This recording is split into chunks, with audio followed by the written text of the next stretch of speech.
Donald Trump's pardon of his former national security advisor, Michael Flynn, is facing renewed scrutiny in light of the recent developments involving lawyer Sidney Powell. Attorney Sidney Powell pleaded guilty to 6 offenses as part of the 2020 election interference investigation led by Fulton County District Attorney Fani Willis in Georgia. Notably, this investigation also involves Donald Trump, who has faced multiple indictments. In a statement on Sunday, Trump distanced himself from Powell, denying her status as his attorney, despite evidence and public statements to the contrary. Powell, along with Flynn, has been linked to the QAnon movement and has been vocal in pushing conspiracy theories alleging widespread voter fraud that influenced the 2020 election results. Powell had previously represented Flynn in his efforts to overturn his conviction for lying to the FBI, and she was a part of Flynn's legal team in November 2020 when Trump granted him a pardon.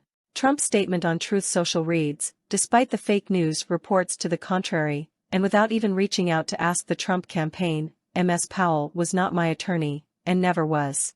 In fact, she would have been conflicted. Ms. Powell did a valiant job of representing a very unfairly treated and governmentally abused General Mike Flynn, but to no avail." It is worth noting that Trump's denial of Powell's status as his attorney came just days after the Department of Justice stated in legal filings that it would be illegal for a president to offer a pardon as part of a quid pro quo agreement or favor. These filings were part of the federal 2020 election investigation, where Trump seeks to dismiss the case on the grounds of absolute immunity. In the federal indictment against Trump, where Powell is referred to as co-conspirator 3, it is alleged that she filed a lawsuit falsely claiming massive election fraud against the governor of Georgia on the same day that Trump pardoned Flynn in November 2020. Legal expert Marcy Wheeler highlights that Trump's denial does not negate the fact that he continued to support Powell's claims, even though he referred to some of her election allegations as crazy. Wheeler suggests that the timing in Trump's statements were problematic from the outset. In light of Powell's plea deal in Georgia, some observers have noted potential conflicts of interest surrounding Flynn's pardon. It is speculated that this could jeopardize Flynn's pardon and draw further attention from the Department of Justice.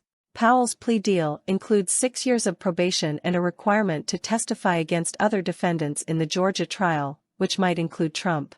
The former president has maintained his plea of not guilty to all charges in connection with Willis's election interference investigation.